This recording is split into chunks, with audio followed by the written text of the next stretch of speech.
Look, listen, I will be the first to say, America, it's pretty racist. You don't like America, why don't you get out? And not just like your standard racist. Not like, Asian people staring at a black person and needing to touch their hair whenever they visit an Asian country. Bro, we didn't see any banana somewhere, right?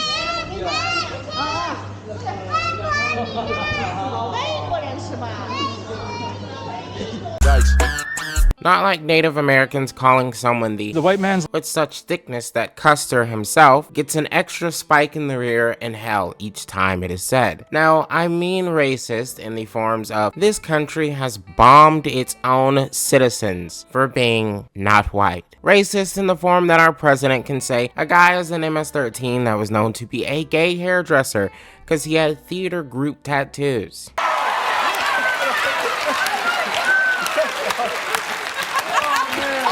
Racist in the form that you can correlate police brutality in the form of how much percentage of a city is black. This country blows. Racist in the form that, quite literally, the Nizzies adopted much of their racist laws and tactics from a post-Civil War America. Not the pre-Civil War slaves do and singing the songs of freedom and them cornrows, but post-Civil War. The racist laws and tactics of a post-Civil War America, the Nizzies, I say, again, the super racist gang. It's definitely not a good time to be a Nazi. Which has spawned countless super racist gangs, the gang that thought invading Russia without any winter gear prepared because somehow they believed that the size of a country didn't matter and got mollywopped in return. Napoleon could have told you the same fucking thing. They copy-pasted their legal framework from post-Civil War America. That's how racist America is. And that isn't even me getting into the legal system's ready-made racism, or the fact that the banks quite literally will give a white guy with the idea of mayonnaise a business loan for $100K, but if a Hispanic guy asks for one loan for $50K in order to expand his hat selling business, after already having 5 years of proving sales that he has this down pat, he still wouldn't get it. And you know what is crazy about that last situation I just described? I have zero evidence that that has happened before, but deep down in your heart of hearts, that shit has likely happened before in this country. At least in every decade since the Alamo, at least in all 50 states, at least once a year. And it doesn't take an MBA to know that is more or less a pretty fucked up reality. It just really is, because it's fucking mayonnaise. It's only good for McChicken sandwiches and every now and then a burger, and possibly a Subway sandwich. Oh no! Oh no! But I digress. But something happened recently that I think honestly makes it official. Officially guarantees something I have always said whenever someone says the civil rights movement achieved a great deal. No, the hell it did not. It took a step, for sure. 100%. Hell, I'll even give it to you. 2 more steps for what happened to Dr. King. Man's life was literally a straight up civil rights perfection story. And damned if you do and damned if you don't, I'll give you another step for Malcolm X. Yeah, that brother's starving. But pull me close and whisper, you are going in with no lube, okay? Because them 4 steps sure don't feel like shit. But Star, we got Obama. King would have been proud. Maybe, or maybe after 8 years of Obama, King would have said this. Is this it? This is what I got all those ass whoopings for? Because Obama, look man, that is just a brother disguised as a brother playing another brother who just happens to be the president. Hey yeah! Ha! Quote me on it, I don't give a shit. Because what in the absolute fuck? What in the high heavens of fuck? What in the Joseph wondering how Mary got a bump on her belly? Whose goddamn white baby is that? The fuck is this? Do you call him the child? Did you call the child the word? It is my own business. You call him a Okay, why don't you have the boss to say it right now again? Okay. Alright, that's what you say. How in the hell did we get so racist that a white woman raises nearly $1 million for calling a little black kid the N-word with no real repercussions, and we got that before we got GTA 6? You're not wrong, Walter. You're just an asshole. Now, y'all see why Malcolm X was ready to flex that black nationalism to such a degree they had to get Denzel to do it right.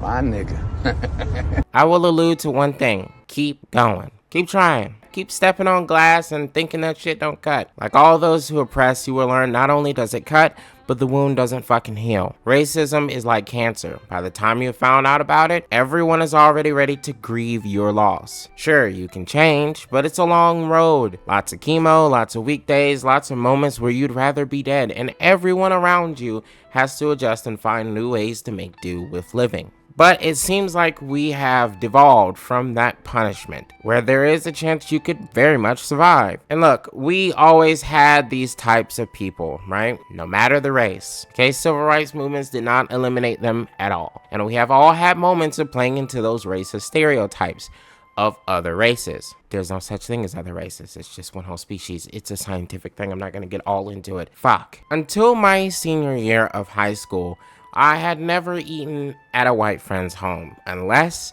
it was in the form of sealed snacks, okay? I'm just gonna admit it. And by the way, white people keep Welch's fruit snacks on deck. It's good. It's good. It's good.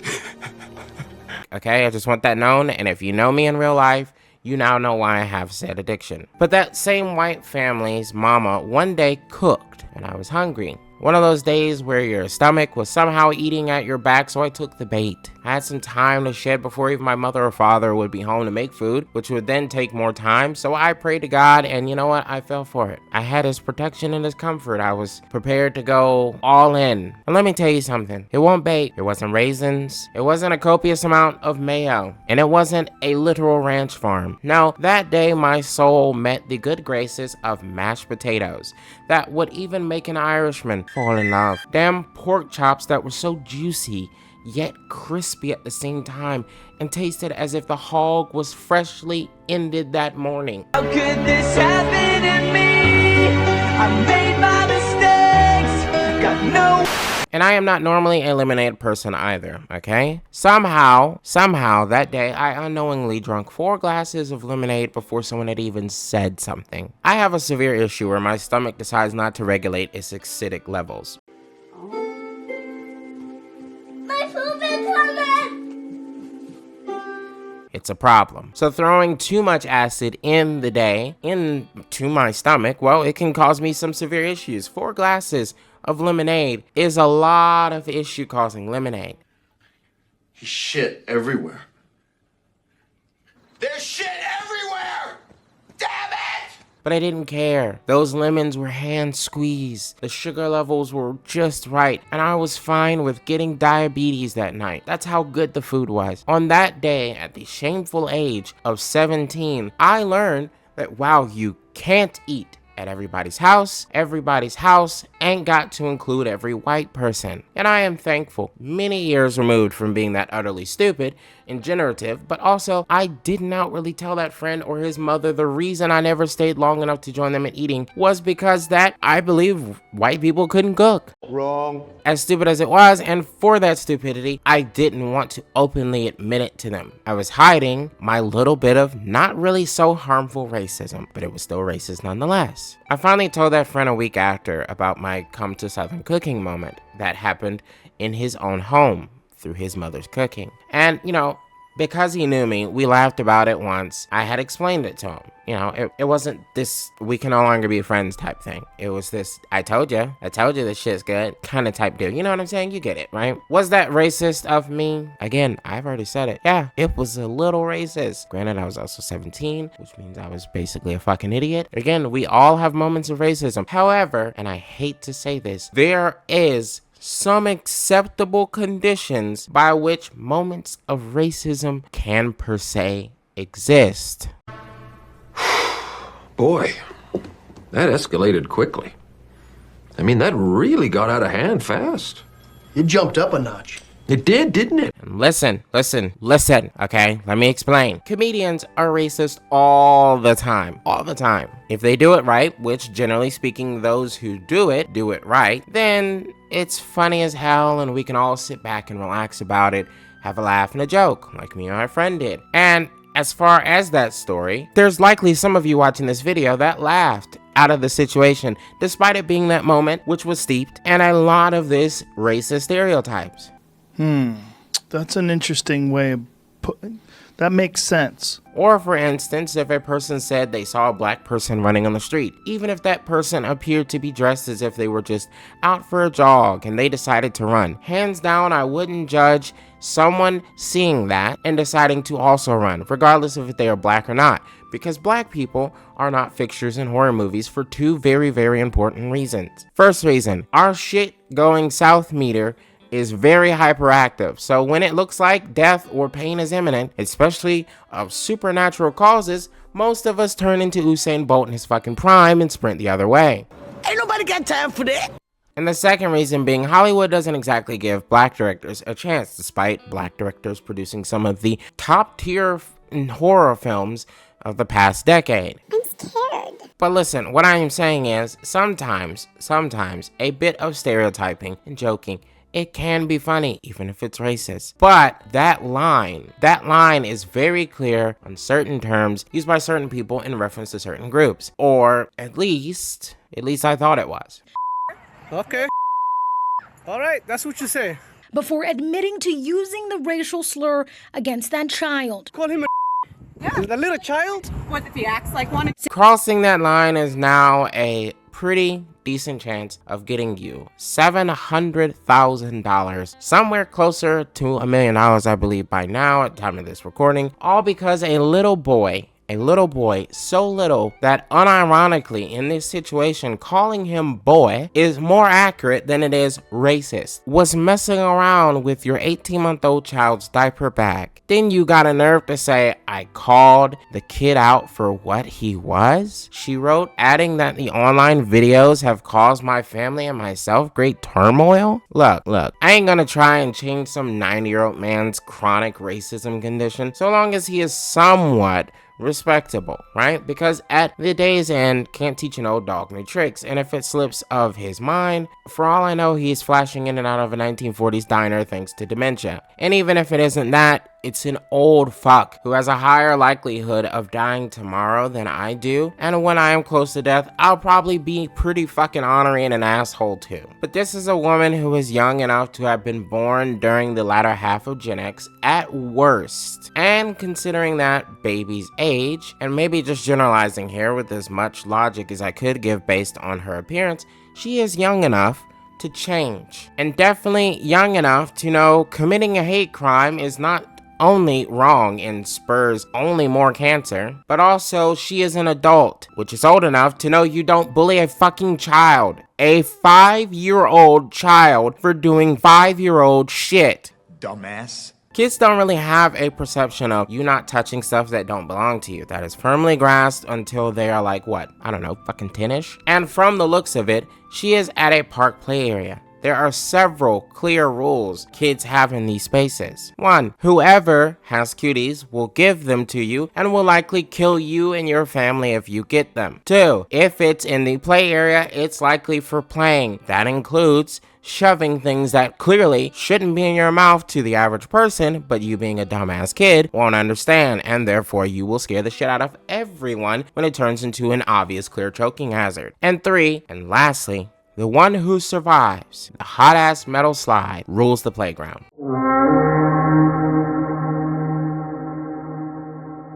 And in the area like the kids' play area or a park, the kids define those fucking rules. As an adult, you are supposed to make sure those rules don't cause harm, but also understand that not everyone is your child, and also that they're fucking kids. Just tell the little snot-nosed demon, which is the correct way to define this thing which annoys you, rather than just throwing it out a horrible term, that it isn't his bag, and ask him to go play with something else. That should more or less be enough. Kids already are pretty vulnerable to adults, considering them relatively safe individuals, which you could argue certain problems with that.